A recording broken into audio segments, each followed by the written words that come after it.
No one saw it coming. A single mystic symbol slipped into the firewall, quite unseen. And within moments, the entire Shakti Sena became confused. Their thinking became unclear, their sense of duty fading away. And in that confusion, someone from the Shakti Sena asked, "Why should we even fight for Lalita Devi?" A question so unexpected, it nearly changed the course of the entire war. Welcome to part 9 of the sacred Lalitopākhyāna series, the divine story behind the Lalita Sahasranamam, a sacred narration set to awaken the Divine Mother's grace and bless anyone who listens with devotion. If you've missed the earlier episodes, the playlist is linked in the description. As the story continues, a tense silence had settled across the battlefield. After losing all 7 commanders, Bandāsura was shaken for the first time. In that urgent council with his brothers Vishukra and Vishanga, a dark plan was formed. Not for open battle, but for a treacherous secret strike. It was decided that Vishanga would attack Devi's army from the rear in a deceitful way. Their spies had reported that Lalita Devi had less protection at the rear, since most of her forces, including those with Mantrini and Dandanatha, were moving towards the east. From that side, it would be easier to reach Lalita Devi directly and attack her. The Asuras chose to execute this plan without any announcement in the dark of night, the time when their strength and tricks were always at their peak. After the first day's war, at dusk, Vishanga, who was famed for moving invisibly, set out on this mission. He led an army of 15 chieftains and their Akshohinis, proceeding towards the rear of the Lalita Devi's army noiselessly, with no drums, all of them dressed in black, completely invisible. By then, Lalita Devi's army was moving westward. Vishanga first moved north, then curved toward the east, and soon came very close to the Sri Chakrarajaratha. He could now clearly see it before him. Lalita Devi stood upon her divine chariot, looking forward, observing the movement of her army. There was not much army close to her, and Vishanga thought it was the perfect moment to strike.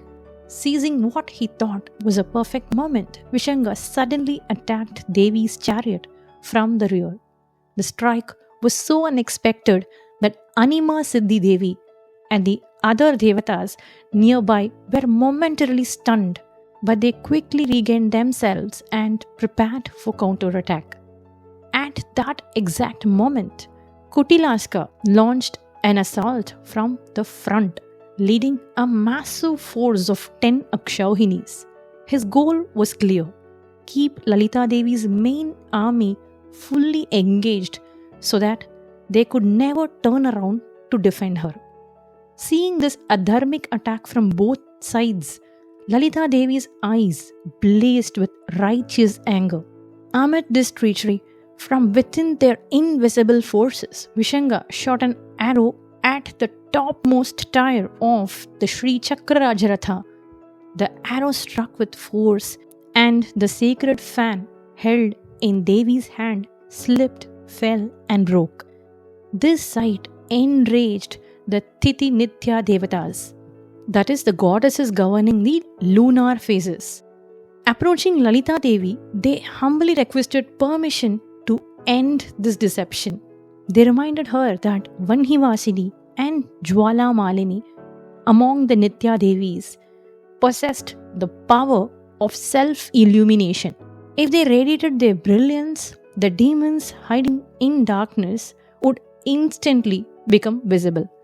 With Devi's blessings, Vanhivasini and Jwala Malini blazed forth like living fireballs. The night sky lit up, and every asura who relied on darkness was suddenly exposed. Enraged, the 16 Nitya Devis charged into battle. Their fury was unstoppable. Vishanga's commanders were slain, his forces shattered. Bleeding and battered, Vishanga fled the battlefield in shame. Kutilashka too retreated in fear. True to Dharma, the Nitya Devis allowed the fleeing enemies to escape, for they did not wish to kill those who had turned back. Witnessing their incomparable strength and proud divine might, Lalita Devi was delighted, as beautifully expressed in the Lalita Sahasranama, Nitya Parakrama Topa Nirikshana Samutsuka. However, Mantrini Devi and Dandanada Devi felt deeply troubled. This unexpected nighttime ambush made them feel that their protective arrangements had fallen short, and they were sorrowful that their queen had momentarily stood with limited support. So Mantrini Devi and Dandanada Devi immediately went to Lalita Devi, humbly apologized for what had happened, and strengthened the arrangements for her protection. With Lalita Devi's approval, Jwalamalini Devi created a blazing compound wall of fire around the entire army. This fiery fortress stretched 100 yojanas wide and 30 yojanas tall. At its southern end, she left a single opening 1 yojana long, allowing Devi's army to move out for battle, for Banda's Shunyapura faced this direction. This is referenced in the Lalita Sahasranama as Jwala Malinika Kshipta Vanhi Prakhara Madhyaka. To guard this sole entry point, Stambini Devi from Dandanada Devi's lineage stood ready with 20 Akshauhini armies. She is also known as Vigna Devi, the remover of obstacles. By then, dawn had broken. Bandāsura, already in deep despair after the complete failure of his nighttime attack, struggled to decide his next move. He finally decided to send all his 30 sons to the battlefield. When Lalita Devi heard of this, her daughter Bala Devi stepped forward with determination.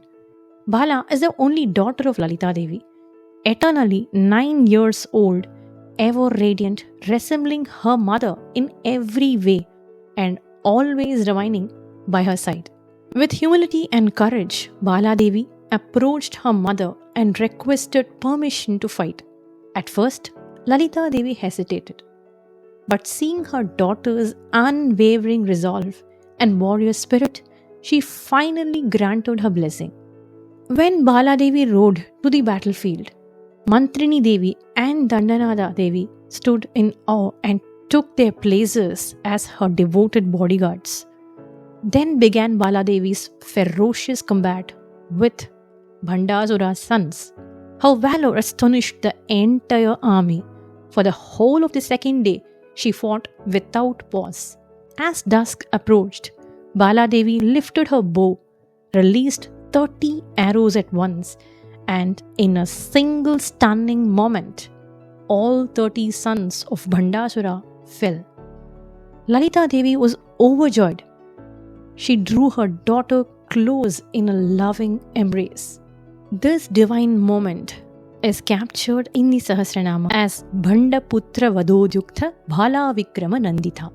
If you're wondering how Bala, eternally 9, is described as Lalita Devi's daughter, even though Lalita appeared in the 16-year-old form, know that this too carries a profound esoteric meaning. Every detail in this sacred narration has a deeper inner significance. We'll explore these inner meanings in a separate episode. For now, let's return to the story. So Bandāsura was now shattered. Grief-stricken and enraged, he prepared to enter the battlefield himself. But Vishukra and Vishanga stepped forward and attempted to pacify him. Now, Vishukra was sent to the war front.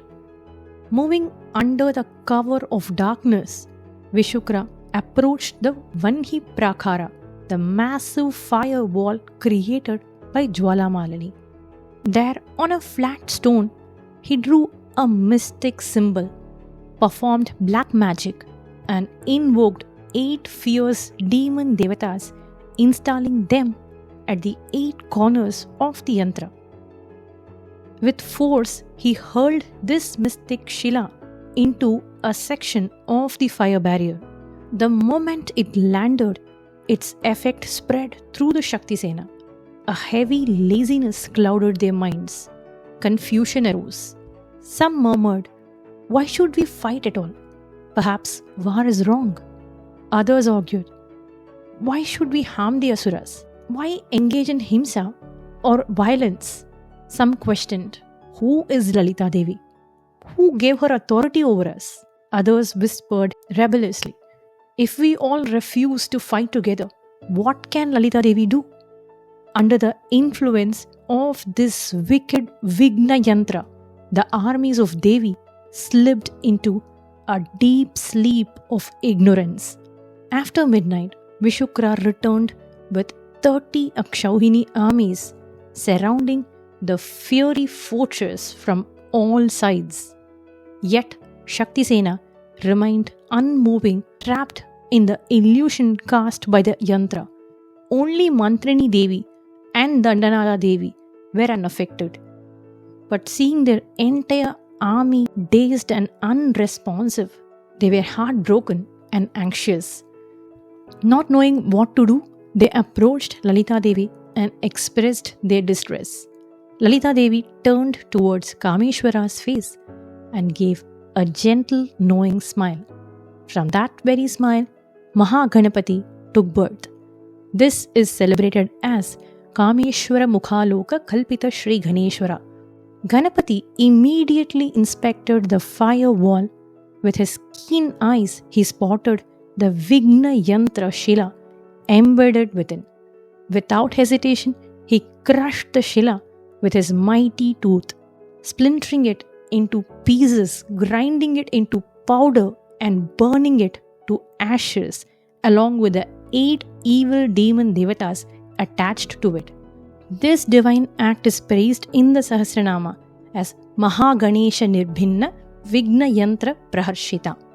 The moment the Yantra was destroyed, the Shakti Sena shook off their ignorance and rose from their slumber, instantly returning to full awareness and battle readiness. Now Vigneshwara, leading the fully awakened Shakti Sena, marched out of the fire barrier and confronted Vishukra directly. Vishukra sent the mighty Gajasura to attack Ganapathi, but Vigneshwara overpowered and slew Gajasura with ease. Seeing this, Vishukra panicked and fled from the battlefield.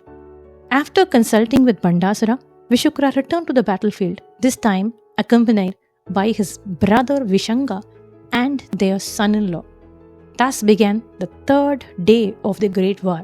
Mantrini Devi and Dandanada Devi entered the battlefield together. At the forefront was Dandanada Devi, riding the blazing Kirichakra Ratha, whirling her mighty plough weapon Halayuda with fearsome speed. Behind her, Mantrini Devi, mounted on the gay Chakraratha, stood poised as a master archer with bow and arrows drawn. Dandanada Devi charged at Vishanga, while Mantrini Devi confronted Vishukra. Meanwhile, Ashwaruda Devi, Sampatkari Devi, and other Shakti commanders attacked the demon's son-in-law and other Akshauhini armies. As the battle intensified, the demon army began to falter. Seeing his forces weaken, Vishukra unleashed the terrible Trushastra, a weapon that induces unbearable thirst. Instantly, the Shakti Sena felt dehydrated, weakened, and restless. In response, Dandanada Devi invoked Madhura Sindhu Devi from within her Kirichakra. Madhura Sindhu Devi appeared and showered the battlefield with rains of divine liquor, quenching the army's thirst and restoring their strength. By sunset, most of the asuras, including Bandāsura's son-in-law, had fallen. As the night deepened, Shyamala Devi engaged Vishukra in direct combat. She invoked the devastating Brahmashironamastra, a weapon as potent as Brahma's own head, and slew Vishukra. Dandanada Devi fought Vishanga and killed him using her plow weapon and pestle. However, in the Lalita Sahasranama, we find a different attribution. Vishanga is said to be slain by Mantrini and Vishukra is said to be slain by Varahi Devi. This is one of the known differences between Lalitopākhyāna and the Sahasranama. But either way, the two brothers met their end at the hands of these divine warriors. These events are celebrated in the Sahasranama Mantrinyamba Virachita Vishanka Vadadushita and Vishukra Pranaharana Varahi Viryanandita. By then, it was well past midnight. With Vishukra, Vishanga, the commanders and all of Bandāsura's sons destroyed, only Bandāsura himself remained. Now the final moment approaches. Bandāsura will step onto the battlefield for a direct duel with Lalita Mahatripurasundari. He will unleash terrifying astras one after another. But how will Lalita Devi respond? How will the Supreme Mother reveal her unmatched brilliance in this final clash? And how magnificent will this cosmic climax be? Keep your heart open. Keep visualizing this scene, because the grand finale of this sacred war awaits you in the next episode. If this divine story of Lalita has touched your heart, please give this video a like. Subscribe to this channel if you haven't already, and share your thoughts and reflections in the comments. Thanks for watching.